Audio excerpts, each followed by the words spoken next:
Hello students, मैं हूं नेहा सिंह और आपका एक बार फिर से स्वागत है मेरे channel social journey with Neha में।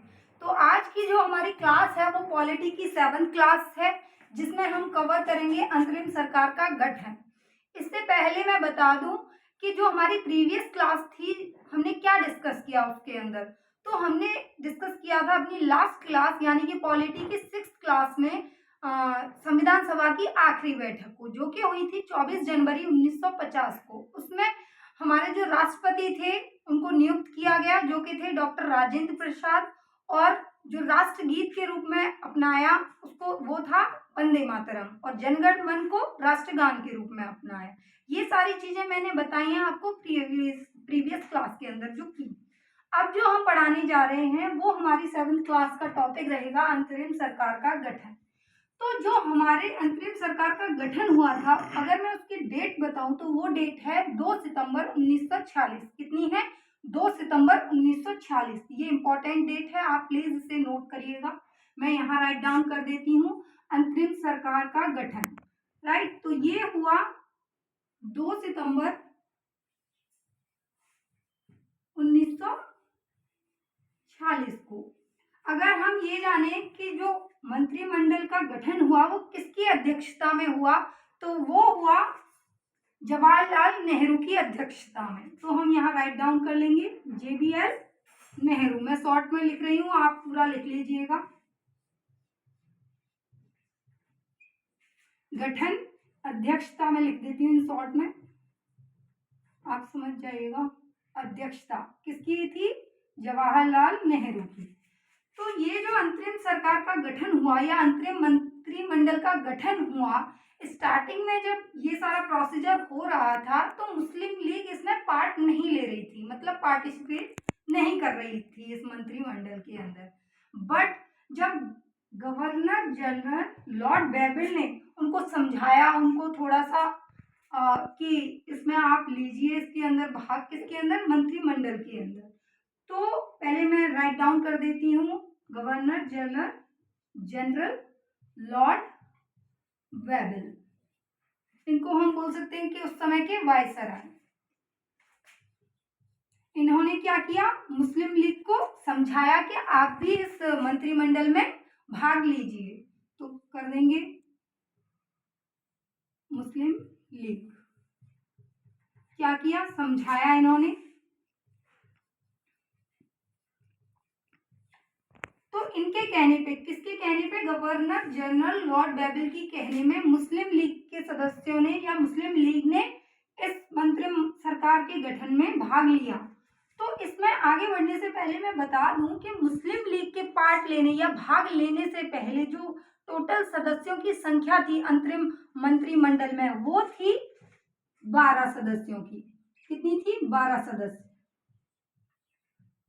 प्रारंभ में जब मुस्लिम लीग भाग नहीं ले रही थी, लेकिन जब मुस्लिम लीग ने भाग लिया अंतरिम सरकार के अंदर या अंतरिम मंत्रिमंडल के अंदर, तो इसकी संख्या को 12 से बढ़ाकर कितना कर दिया गया? 15। 15 कैसे किया गया कि जो मुस्लिम लीग के जो सदस्य थे वो कितने चुने गए? वो 5 सदस्य चुने गए। किसमें? अंतरिम मंत्रिमंडल के अंदर। तो जो 5 सदस्यों ने जब भाग लिया तो उसी समय जो कांग्रेस के सदस्य थे उनमें से 3 सदस्यों ने त्यागपत्र दे दिया। किसके अंदर से? अंतरिम मंत्रिमंडल के अंदर से। तो जो कौन कौन से 3 सदस्य थे उनको हम जान लेंगे। अगर मैं बताऊं तो जो पहले नंबर पे आते हैं वो हैं शरद चंद्र बोस, सेकंड है अली जहीर, और लास्ट और थर्ड वन है हमारे अशफाक अहमद। तो हम यहाँ राइट डाउन कर लेंगे। पहले कौन से हैं? अली जहीर कर देते हैं, किसी भी ऑर्डर में लिख लो, हमें 3 नाम बस याद रखने हैं। शरद चंद्र बोस, थर्ड है हमारे अशफाक अहमद।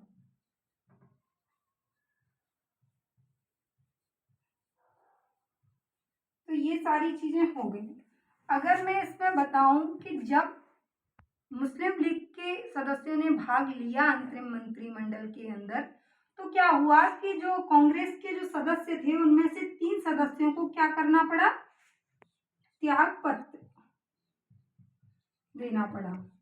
तो ये सारा प्रोसीजर हुआ। उसके बाद क्या हुआ, तो जो वायसराय थे गवर्नर जनरल लॉर्ड बेबिल, उन्होंने क्या किया, अंतरिम मंत्रिमंडल का जो अध्यक्ष बनाया या फिर वित्त मंत्री बनाया, जिसे अध्यक्ष तो जवाहरलाल नेहरू थे, बट हम बात कर रहे हैं अब जो गवर्नर जनरल लॉर्ड बेबिल थे, इन्होंने वित्त मंत्री नियुक्त किया मुस्लिम लीग से, जो था लियाकत अली, राइट, लियाकत अली कौन था, वित्त मंत्री बनाया गया, किसका, अंतरिम मंत्रिमंडल का। तो ये सारी चीजें जो हुई, बहुत सारा विद्रोह पैदा हो गया। किस तरीके से कि जो कांग्रेस ने जितने भी अपने प्रस्ताव भेजे, उन पे किसी पे भी हस्ताक्षर नहीं किए गए। किसके द्वारा, जो वित्त मंत्री बनाया गया था, किनको, लियाकत अली को। तो इन्होंने किसी भी प्रस्ताव पर हस्ताक्षर नहीं किए जो कांग्रेस द्वारा भेजे गए थे। तो इसके बाद जो रिजल्ट क्या निकला कि जो जितनी भी भारतीय जनता थी, उसका जो समर्थन था कांग्रेस से धीरे धीरे कम होता चला गया, क्योंकि जो भी डिमांड्स थी या जो भी प्रस्ताव जनता के हित में आने वाले थे, उन पे हस्ताक्षर किसने नहीं किए, लियाकत अली ने नहीं किए। लेकिन जनता को क्या लगा कि जो हमारी कांग्रेस है वो हमारे लिए कोई भी काम नहीं कर रही है, तो इसीलिए कांग्रेस के विरुद्ध हो गई भारतीय जनता। तो इसके परिणाम स्वरूप सबसे ज्यादा फायदा इस चीज का किसे हुआ, वो हुआ मुस्लिम लीग को, क्योंकि मुस्लिम लीग को अब हम जान लेंगे कि किस तरह से फायदा हुआ। तो ये सारा समर्थन कम होता चला गया कांग्रेस से भारतीय जनता का। तो क्या हुआ, भारत का विभाजन होके एक नया देश बनाया गया, जो कि कौन सा बनाया गया, पाकिस्तान को। तो ये सारी आज हमने सारा डिस्कशन किया है अंतरिम सरकार के गठन के ऊपर, सारी चीजें हमने जान ली हैं। अगर मैं फिर से आपको रिवाइज कराऊं या रिपीट करूं, तो हम जान लेंगे कि जो हमारी अंतरिम सरकार का गठन हुआ वो हुआ 2 सितंबर 1946 को, और जो इनके अध्यक्ष थे वो थे जवाहरलाल नेहरू। पहले जो सदस्य संख्या थी अंतरिम मंत्रिमंडल की वो 12 थी, लेकिन जब गवर्नर जनरल लॉर्ड बेबिल ने मुस्लिम लीग को कहा कि आप भी पार्टिसिपेट करिए इस मंत्रिमंडल में, तो उन्होंने भाग लिया। तो क्या हुआ, 12 से संख्या जो सदस्यों की संख्या थी वो बढ़ाकर कितनी हो गई, 15 हो गई। और इसके परिणाम स्वरूप क्या हुआ कि जो कांग्रेस के 3 सदस्य थे उनको अपना त्याग पत्र देना पड़ा, किससे, अंतरिम मंत्रिमंडल से। तो वो कौन कौन से थे, अली जहीर